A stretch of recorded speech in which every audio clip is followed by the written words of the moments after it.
Ang Pincer na. Pinol.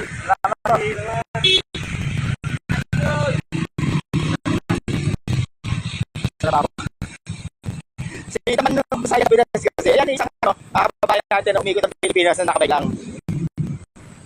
Ilang beses niyang inikot yung Pilipinas. Doon sa bayo niya, may nakalagay doon na unbreakable. Hello po. Good morning. Opo. May nakalagay sa bayo niya na unbreakable. Good morning. Parang nagsero siya sa ginagawa ko kasi parang isipin mo na lang, sinabi mo sa sarili mo na unbreakable ka kasi naikot mo ang Pilipinas na kapit lang. Tapos ako ginawa ko, nilakad ko lang. Parang nagselos kaya gano'n na ginampo sa akin yan. Una-una hindi ko naman siya personal na nakakilala. Wala, tapos na!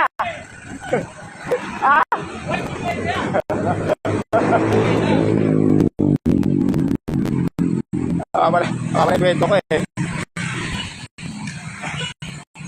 Unang-una, si Dave naman na whose side siya sabi na si Gerald Dizon. Unang-una, ako nakikipagpapatayin siya sa'yo. Ano yung ginawa mo?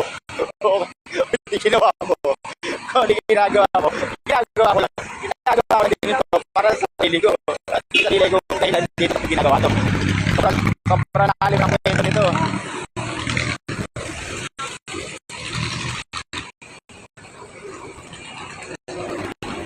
Kaya nga sinasabi ko, pag natapos ko to, kasi ang hinahanap ko ito, closure. Yun lang hinahanap ko, mahirap mahirap lumaki. Nang wala kang nakilalang ama, napakahirap ng bilang isang tao. Bilang isang panganay, naging buhay ko na dyan na. Kung saan ako napuntang lugar, hindi pa ako nagpipilipin look. Kung saan ako napuntang lugar.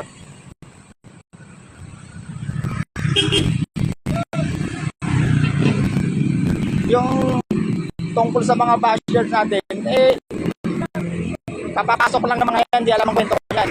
Yung mga solid supporters natin, mga nauna, what that day 1 to 34K nga lang yung followers ko nun. Yung mga solid na supporters yun. Hanggang pumalap tayo ng 1 million followers dito sa FB. Mas marami. Sir, magandang araw. Shoutout. Sir Lim. Victor. Ay, Lim. Alam mo, Makoy. Medyo, sir.